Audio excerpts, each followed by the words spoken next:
the electoral timetable is moving forward rapidly in Ecuador, and in these early elections, political organizations are getting ready to face these new polls with days of international democracy.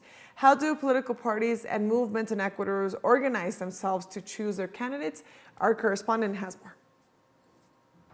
As of this Sunday, the political organizations were already authorized to register before the National Electoral Council their candidates for the presidency, vice presidency, and their lists for legislators. None of them has done it. Up to this day, we have made a cut about an hour ago, and we have not registered any alliance formed by political organizations, nor has there been any registration of candidates. They will have until June 10th to register the candidates. Prior to that date, the parties and political movements must select their candidates through their internal democracy procedures. We are doing daily monitoring and communicating with the political organizations in order to encourage and remind them that they carry their internal procedures within the time limit established in the regulations, and that they don't leave it to the last minute, in order to avoid complications at the time of carrying out these proceedings.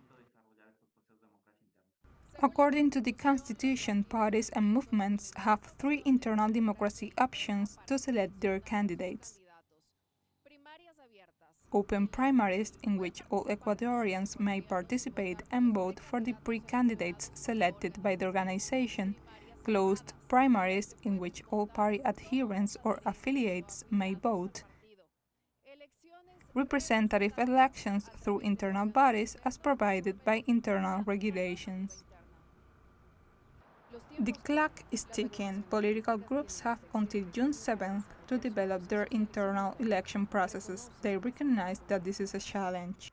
We have already lived these bitter experiences of governments that do not comply,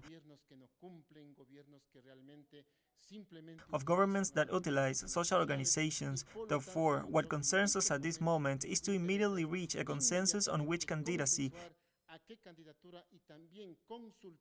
and also to consult who are the candidates that will be running for 2023 and for the rest of the period until 2025. According to this analyst, the fact that no candidate has registered so far is explained by the complicated scenarios that political parties must face when putting together their lists of candidates. I think they are still trying to negotiate the list that they will present. That will happen. For example, I know that some movement formed strategy alliance with Daniel Noboa yesterday. Others on Saturday joined JACU, which was the Socialist Party.